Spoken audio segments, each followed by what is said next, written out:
ইকরা কিতাবাক কাফা বিনাফসিকা আল-ইয়াওমা আলাইকা হাসিবা।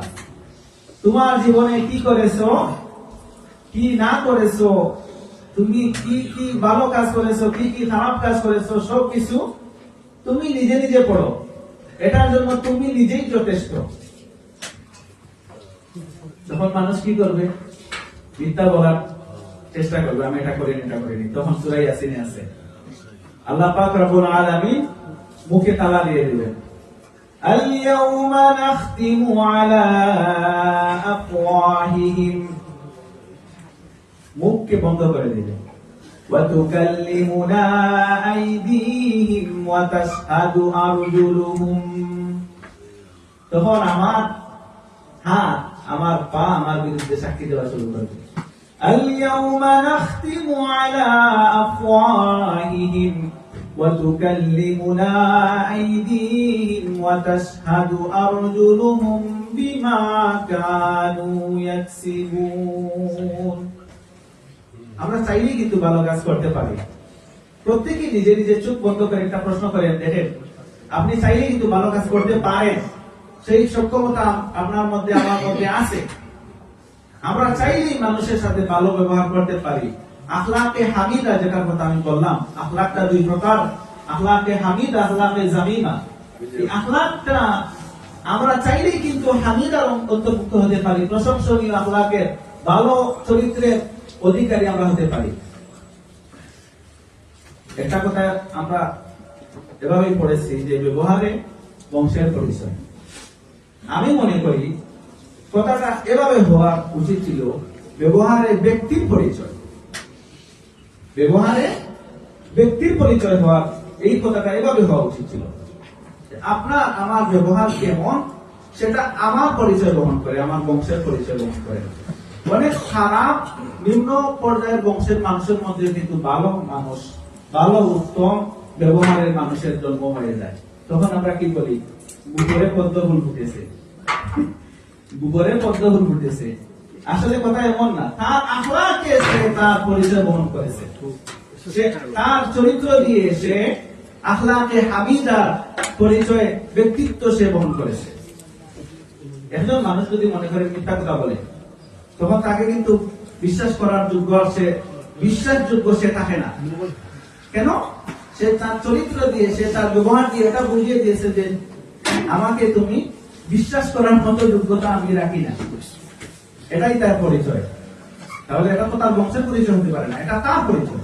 সেজন্য কথাটা আমি মনে করি, আর কি আমার ক্ষুদ্র জ্ঞানে যতটুকু ধরে আমি মনে করি ব্যবহারে ব্যক্তির পরিচয় হওয়ার কথা ছিল। যদিও দার্শনিকরা বলে গেছেন ব্যবহারের বংশের পরিচয়, সেটা মানতে হবে অবশ্যই, কিন্তু তারপরে আমি এটা মনে করি যে এটা হওয়া উচিত ছিল। কেন?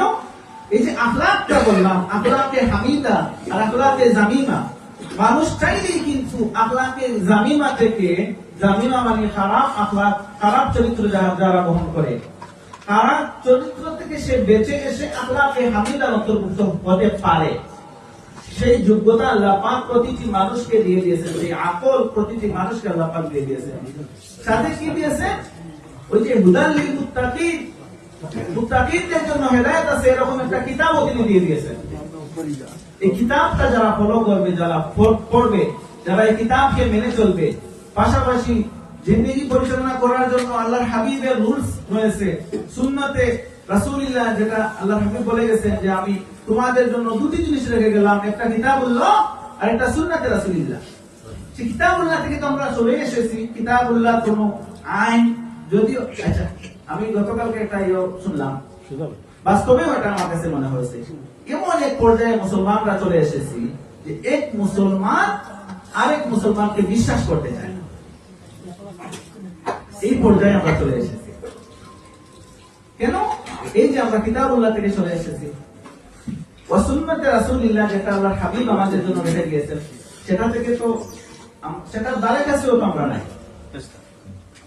সেই জন্য আমরা যদি আখলাকে হামিদার অন্তর্ভুক্ত হতে চাই, উত্তম আখলাকে, উত্তম চরিত্রের অধিকারী আমরা হতে চাই, এই ব্যক্তিত্ব আমরা অর্জন করতে চাই, তাহলে কি করতে হবে? আমাদেরকে ভালো ভালো কাজগুলো আমাদের করতে হবে। যে কাজ থেকে যে খারাপ কাজ থেকে আপনি নিজেকে বাঁচিয়ে রাখতে পারবেন, তখনই আপনি মনে করবেন যে আপনি নফসে আম্মারা থেকে আপনি বেঁচে নফসে লাওয়ামার দিকে আপনি উঠতেছেন। নফস তো তিনটা বলেছিলাম, নফসে মুতমাইন্না, নফসে লাওয়ামা, নফসে আম্মারা। নফসে আম্মারা সর্বনিম্নে যেটা নফস, মানুষকে খারাপ কাজ থেকে বাঁচাতে পারে না, মানুষকে আল্লাহর আস্থা থেকে ফিরিয়ে আনে, সর্বাবস্থায় শুধু হাহুদাস পেরেশানি, সেটা হলো নফসে আম্মারার কাজ, নফসে আম্মারার কাজ। এই নফসে আম্মারা থেকে যখন আপনি দেখবেন যে কোনো খারাপ কাজ করতে, কোনো পেরেশানি থেকে আপনি নিজেকে স্থির রাখতে পারতেছেন, আল্লাহ পাক বলছেন ইন্নাল্লাহা মা'আস সাবিরিন, সর্বাবস্থায় যদি সবর করা যায় তাহলে বোঝা যাবে যে আমি নফসে লাওয়ামার দিকে, উপরের দিকে উঠতেছি। নফসে মুতমাইন্না তো আম্বিয়া ইকরামদের নফস, সর্বোত্তম নফস যেটা।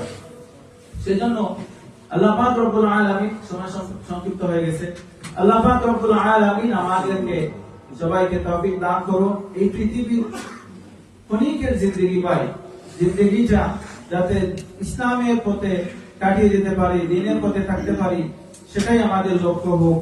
কারণ কিয়ামতের ময়দানে কিন্তু বলা হবে যে ইয়াউমা ইয়াফিরুল মারউ মিন আখিহি ওয়া উম্মিহি ওয়া আবিহি, কোরআনে আছে, ওয়া সাহিবাতিহি ওয়া বানি।